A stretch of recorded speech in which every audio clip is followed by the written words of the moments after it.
It used to be that a 10-foot wide load was considered a pretty big deal, and now 20-foot wide is almost commonplace for a superload. The superloads are the enormous loads that are like over 160 feet long and weigh over 150 or 60,000 pounds. They are the fastest growing segment of our permits. And everything generally getting bigger.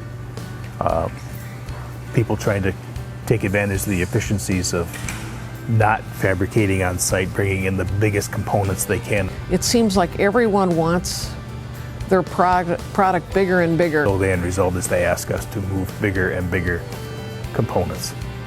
And along with that has come more and more regulation. I don't think hardly anyone understands the difficulty and the expense and the thought that has to be put into play to get these things through the state.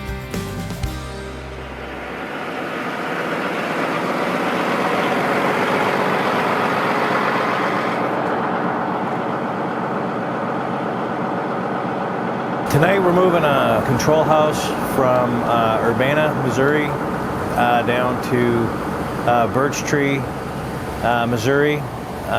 This is just one segment of the route. Our final destination is Orrin, Missouri.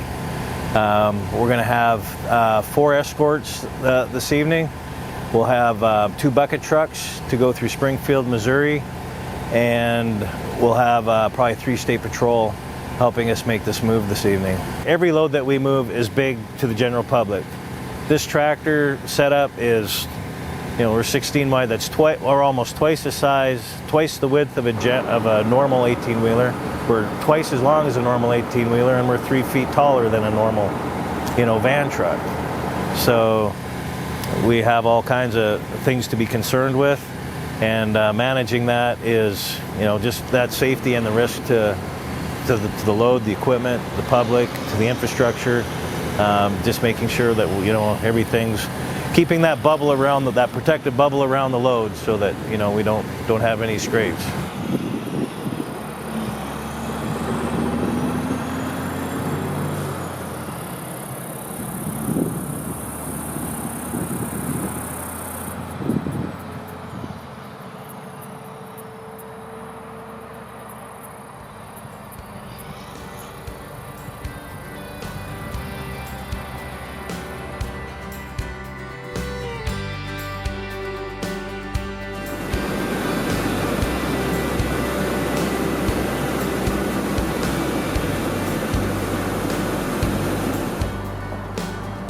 I've been here 43 years, and when I started we had a couple of vans and a couple of flatbeds, and then we started gradually oversized hauling and then specialized hauling, and now we do superloads. We have to cross state borders when we move superloads, and each state is like its own little country. They've got their own set of rules we have to go by, their own hours, their own signs and flags that they want. The regulatory is the key. It's the biggest, not obstacle, but it's the biggest thing we need to contend with, because they vary so much from state to state. It's sometimes difficult, or it really is probably the biggest part of our process, was to come up with a solution that makes everybody happy from origin to destination. If we went directly south, then we would go through Missouri, but most of the time we go around Missouri. Missouri's permits are spendy, where Nebraska and Kansas are $50 each.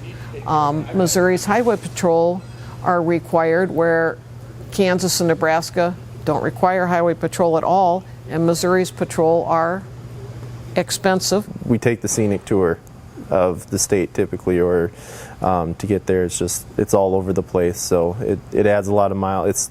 It's not the shortest route by any means. If a route should be, you or I to drive it in our car 300 miles, I mean, we're looking at probably 600 miles to get there. Sometimes a company will say, we want to open another manufacturing plant, and we say, don't build it in this state, this state, this state. You'll never get it out of there. We recommend another state. But I think if they just look at the states around them and try to conform with those states, cost of permits, hours of travel, when police are needed, when civilian escorts are needed, when route surveys are needed, if they'll just look at what everyone else is doing around them.